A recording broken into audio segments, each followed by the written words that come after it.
ಮುನಿರತ್ನ ಅವರನ್ನ ಕೋರ್ಟ್ಗೆ ಕೂಡ ಹಾಜರುಪಡಿಸ್ತಾ ಇದ್ದಾರೆ ಪೊಲೀಸರು. ಹಾಗೆ ಇನ್ನು 1 ವಾರಗಳ ಕಾಲ ಕಸ್ಟಡಿಗೆ ತೆಗೆದುಕೊಳ್ಳುವಂತಹ ಸಾಧ್ಯತೆ ಕೂಡ ಇರುವಂತದ್ದು. ಯಾಕಂದ್ರೆ ಮುನಿರತ್ನ ಅವರು 2 ಸಮುದಾಯಗಳ ವಿರುದ್ಧ ಜಾತಿ ನಿಂದನೆಯನ್ನ ಮಾಡಿದ್ದಾರೆ. ಬಿಜೆಪಿಯ ರಾಜ್ಯಾಧ್ಯಕ್ಷರಾದಂತಹ ಬಿ.ವೈ. ವಿಜಯೇಂದ್ರ ಅವರು ಮಾತ್ರ ಮೌನವನ್ನ ವಹಿಸಿದ್ರು ಈ ಒಂದು ಪ್ರಕರಣದ ವಿಚಾರ.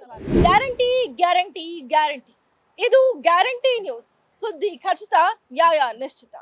ಜಾತಿ ನಿಂದನೆ ಆರೋಪದ ಅಡಿಯಲ್ಲಿ ಬಿಜೆಪಿಯ ಶಾಸಕರಾದಂತಹ ಮುನಿರತ್ನ ಅವರು ಅರೆಸ್ಟ್ ಆಗಿದ್ರು. ಹಾಗೆ ಪೊಲೀಸ್ ಅವರು ಅವರನ್ನ 2 ದಿನಗಳ ಕಾಲ ಕಸ್ಟಡಿಗೆ ತೆಗೆದುಕೊಂಡು ವಿಚಾರಣೆಯನ್ನ ಕೂಡ ನಡೆಸಿದ್ರು. ಹಾಗೆ ಇವತ್ತು ಮುನಿರತ್ನ ಅವರನ್ನ ಕೋರ್ಟ್ಗೆ ಕೂಡ ಹಾಜರುಪಡಿಸ್ತಾ ಇದ್ದಾರೆ ಪೊಲೀಸರು. ಹಾಗೆ ಇನ್ನು 1 ವಾರಗಳ ಕಾಲ ಕಸ್ಟಡಿಗೆ ತೆಗೆದುಕೊಳ್ಳುವಂತಹ ಸಾಧ್ಯತೆ ಕೂಡ ಇರುವಂತದ್ದು. ಹಾಗೆ ಈ ಒಂದು ಪ್ರಕರಣದ ವಿಚಾರವಾಗಿ ಕಾಂಗ್ರೆಸ್ನಲ್ಲಿ ಸಾಕಷ್ಟು ಆಕ್ರೋಶ ವ್ಯಕ್ತವಾಗಿತ್ತು. ಯಾಕಂದ್ರೆ ಮುನಿರತ್ನ ಅವರು 2 ಸಮುದಾಯಗಳ ವಿರುದ್ಧ ಜಾತಿ ನಿಂದನೆಯನ್ನ ಮಾಡಿದ್ರು. ಅಂದ್ರೆ ದಲಿತ ಹಾಗೂ ಒಕ್ಕಲಿಗ ಸಮುದಾಯದ ವಿರುದ್ಧ, ಹಾಗೆ ಹೆಣ್ಣು ಮಕ್ಕಳನ್ನ, ಒಕ್ಕಲಿಗ ಸಮುದಾಯದ ಹೆಣ್ಣು ಮಕ್ಕಳನ್ನ ಕೀಳಾಗಿ ಬೈದಿದ್ರು. ಸೊ ಹೀಗಾಗಿ ಎಲ್ಲೆಡೆ ಕೂಡ ಆಕ್ರೋಶ ವ್ಯಕ್ತವಾಗಿತ್ತು. ಹಾಗೆ ಬಿಜೆಪಿಯಲ್ಲೂ ಕೂಡ ಸ್ವತಃ ಸ್ವಪಕ್ಷದಲ್ಲೇ ಇರುವಂತಹ ಒಕ್ಕಲಿಗ ನಾಯಕರು, ಒಕ್ಕಲಿಗ ಶಾಸಕರು ಆಕ್ರೋಶವನ್ನ ವ್ಯಕ್ತಪಡಿಸಿದ್ರು. ಹಾಗೆ ನಿನ್ನೆ ಅಷ್ಟೇ ಕಾಂಗ್ರೆಸ್ಸಿನ ಒಕ್ಕಲಿಗ ನಾಯಕರು ನಿನ್ನೆ ಸಿದ್ದರಾಮಯ್ಯನವ್ರಿಗೆ ಮನವಿಯನ್ನ ಕೂಡ ಕೊಟ್ರು. ಅಂದ್ರೆ ದೂರನ್ನ ಕೂಡ ಕೊಟ್ರು ಮುನಿರತ್ನ ಅವರ ವಿರುದ್ಧ. ಇದೀಗ ಎಲ್ಲರೂ ಕೂಡ ಆಕ್ರೋಶವನ್ನ ವ್ಯಕ್ತಪಡಿಸ್ತಾ ಇರುವಂತಹ ಸಂದರ್ಭದಲ್ಲಿ ಬಿಜೆಪಿಯ ರಾಜ್ಯಾಧ್ಯಕ್ಷರಾದಂತಹ ಬಿ.ವೈ. ವಿಜಯೇಂದ್ರ ಅವರು ಮಾತ್ರ ಮೌನವನ್ನ ವಹಿಸಿದ್ರು ಈ ಒಂದು ಪ್ರಕರಣದ ವಿಚಾರದಲ್ಲಿ. ಯಾಕಂದ್ರೆ ಈಗಾಗಲೇ ಮೂಡ ಹಾಗೂ ವಾಲ್ಮೀಕಿ ಹಗರಣದ ವಿಚಾರವಾಗಿ ಬಿಜೆಪಿ ಕಾಂಗ್ರೆಸ್ ಸರ್ಕಾರವನ್ನ ಕೆಣಕಿತ್ತು. ಪಾದಯಾತ್ರೆಯನ್ನ ಕೂಡ ಮಾಡಿತ್ತು, ಸಾಕಷ್ಟು ಹೋರಾಟಗಳನ್ನ ಮಾಡಿ ಕೆಣಕಿತ್ತು. ಈಗ ಕಾಂಗ್ರೆಸ್ನವ್ರಿಗೆ ಮುನಿರತ್ನವರ ಪ್ರಕರಣ ಆಹಾರವಾಗಿದೆ. ಸೊ ಅದನ್ನ ಇಟ್ಕೊಂಡು ಈಗ ಕಾಂಗ್ರೆಸ್ನವರು ಸಾಕಷ್ಟು ಹೋರಾಟಗಳನ್ನ ಮಾಡ್ತಿದ್ದಾರೆ. ಸಾಕಷ್ಟು ಇದನ್ನ ಮುನ್ನೆಲೆಗೆ ತಗೊಂಡು ಬರೋದಕ್ಕೆ ಪ್ರಯತ್ನವನ್ನ ಮಾಡ್ತಾ ಇದ್ದಾರೆ. ಇದೀಗ ಅದಕ್ಕಾಗಿಯೇ ಎಲ್ಲಿ ಒಕ್ಕಲಿಗ ಹಾಗೂ ದಲಿತ ಸಮುದಾಯದ ಮತಗಳು ಬಿಜೆಪಿಗೆ ಬರಲ್ವೋ, ಬಿಜೆಪಿಗೆ ಎಲ್ಲಿ ಈ ಒಂದು ಮತಗಳು ಕಡಿಮೆ ಆಗುತ್ತೋ ಅನ್ನುವಂತಹ ಮುಂದಾಲೋಚನೆಯಿಂದ ರಾಜ್ಯಾಧ್ಯಕ್ಷರು ಸುಮ್ಮನೆ ಇದ್ರು.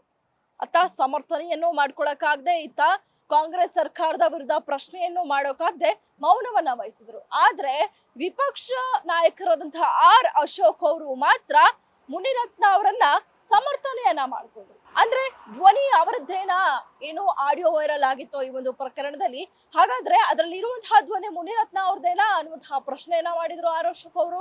ಹಾಗೆ ಇದನ್ನ ರಾಜಕೀಯ ಉದ್ದೇಶವಾಗಿ, ರಾಜಕೀಯ ಪ್ರೇರಿತವಾಗಿ ಮಾಡಿರುವಂತದ್ದು, ಅವರನ್ನ ಅರೆಸ್ಟ್ ಬೇಕು ಅಂತಲೇ ತರಾತುರಿಯಲ್ಲಿ ಅರೆಸ್ಟ್ ಮಾಡಿದ್ದಾರೆ ಅಂತ ಕೂಡ ಕಾಂಗ್ರೆಸ್ ಸರ್ಕಾರವನ್ನ ಪ್ರಶ್ನೆ ಮಾಡಿದ್ರು. ಹಾಗೆ ಕಾಂಗ್ರೆಸ್ ಸರ್ಕಾರದ ವಿರುದ್ಧ ಹರಿಹಾಯ್ದರು.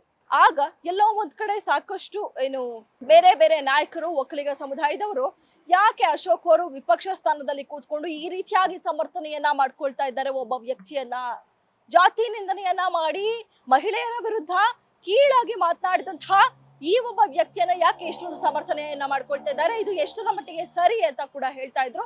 ಹಾಗೆ ಯಾವ ಒಂದು ಏನು ಒಕ್ಕಲಿಗ ಹಾಗೂ ದಲಿತ ಸಮುದಾಯದವ್ರಿಗೆ ಆರ್ ಅಶೋಕ್ ಅವರು ಏನನ್ನ ತಿಳ್ಸೋಕ್ ಹೋಗ್ತಾ ಇದ್ದಾರೆ ಅನ್ನೋದು ಈಗ ಅರ್ಥ ಆಗ್ತಲ್ಲ.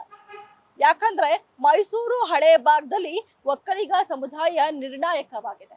ಇನ್ನು ರಾಜ್ಯದಲ್ಲಿ ದಲಿತ ಸಮುದಾಯದವರು ಕೂಡ ಜಾಸ್ತಿ ಇರುವಂತದ್ದು. ಈಗ ಇದ್ಯಾವುದನ್ನು ಕೂಡ ಯೋಚನೆ ಮಾಡದೆ ಯಾಕೆ ಆರ್ ಅಶೋಕ್ ಅವರು ಸಮರ್ಥನೆಯನ್ನ ಮಾಡ್ಕೊಳ್ತಾ ಇದ್ದಾರೆ, ಅತ ರಾಜ್ಯಾಧ್ಯಕ್ಷರೇ ಸುಮ್ಮನಿದ್ದಾಗ, ಅತ ಪಕ್ಷದ ವೇದಿಕೆಯಲ್ಲೇ ಒಂದು ವಿಚಾರ ಪ್ರಸ್ತಾಪ ಆಗದೆ ಇರುವಂತಹ ಸಮಯದಲ್ಲಿ ಆರ್ ಅಶೋಕ್ ಅವರು ವಿಪಕ್ಷ ಸ್ಥಾನದಲ್ಲಿ ಕೂತ್ಕೊಂಡು ಈ ರೀತಿಯಾಗಿ ಸಮರ್ಥನೆ ಮಾಡ್ಕೊಳ್ಳೋದು ಎಷ್ಟರ ಮಟ್ಟಿಗೆ ಸರಿ? ಇದನ್ನೇ ಆಹಾರ ಮಾಡ್ಕೊಂಡಿರುವಂತಹ ಕಾಂಗ್ರೆಸ್ಗೆ ಉರಿತಾ ಇರುವಂತಹ ಬೆಂಕಿಗೆ ತುಪ್ಪ ಸುರಿಯುವಂತಹ ಕೆಲಸವನ್ನ ಮಾಡಿದ್ದಾರೆ ಈಗ ಆರ್ ಅಶೋಕ್ ಅವರು. ಅತ RSS ಸಭೆಯಲ್ಲಿ ಆರ್ ಅಶೋಕ್ ಅವರ ವಿರುದ್ಧ ಕೆಲವು ದೂರುಗಳು ಕೇಳಿ ಬಂದಿತ್ತು. ಅಂದ್ರೆ ಅವರು ಆ ಒಂದು ಸ್ಥಾನಕ್ಕೆ ಸೂಕ್ತರಲ್ಲ ಅಂತ ಕೂಡ ಏನೋ ಯತ್ನಾಳ್ ಅವರ ಬಣ ಅವರ ವಿರುದ್ಧ ದೂರನ್ನ ನೀಡಿತ್ತು. ಹಾಗೆ ಏನು ಬಿಜೆಪಿಯ ಹಿರಿಯ ನಾಯಕರಿಗೆ ಈ ಒಂದು ವಿಪಕ್ಷ ಸ್ಥಾನ ಕೊಡ್ಬೇಕು ಅಂತ ಕೂಡ ಆಗ್ರಹವನ್ನ ಮಾಡಿದ್ರು. ಎಲ್ಲೋ ಒಂದು ಕಡೆ ವಿಪಕ್ಷ ನಾಯಕನ ಸ್ಥಾನಕ್ಕೆ ಕುತ್ತು ಇರುವಂತಹ ಹೊತ್ತಲ್ಲೇ ಈಗ ಆರ್ ಅಶೋಕ್ ಅವರು ಸಮರ್ಥನೆಯನ್ನ ಮಾಡ್ಕೊಂಡಿದ್ದು ಎಷ್ಟರ ಮಟ್ಟಿಗೆ ಸರಿ? ಅವರ ಒಂದು ಸ್ಥಾನಕ್ಕೆ ಈಗ ಸಾಕಷ್ಟು ಕುತ್ತು ಎದುರಾಗಿರುವಂತದ್ದು. ಆದ್ರೆ ಇದೇ ಸಮಯದಲ್ಲಿ ಸಮರ್ಥನೆಯನ್ನ ಮಾಡ್ಕೊಂಡಿದ್ದಾರೆ. ಹಾಗೆ ಇವರಿಗೆ ಏನು ಒಕ್ಕಲಿಗ ಸಮುದಾಯದ ಹೆಣ್ಣು ಮಕ್ಕಳು ಕಣ್ಣಿಗೆ ಕಾಣ್ತಾ ಇಲ್ವಾ, ಅಥವಾ ದಲಿತ ಸಮುದಾಯದವರು ಕಣ್ಣಿಗೆ ಕಾಣಿಸ್ತಾ ಇಲ್ವಾ ಅಂತ. ಯಾಕಂದ್ರೆ ಇವರು ಕೂತಿರುವಂತದ್ದು ವಿಪಕ್ಷ ನಾಯಕನ ಸ್ಥಾನದಲ್ಲಿ. ಆದ್ರೆ ಇವರು ಸಮರ್ಥನೆಯನ್ನ ಮಾಡ್ಕೊಳ್ತಾ ಇರುವಂತದ್ದು ಒಬ್ಬ ಜಾತಿ ನಿಂದನೆಯನ್ನ ಮಾಡಿದಂತಹ ಶಾಸಕನ ಪರ.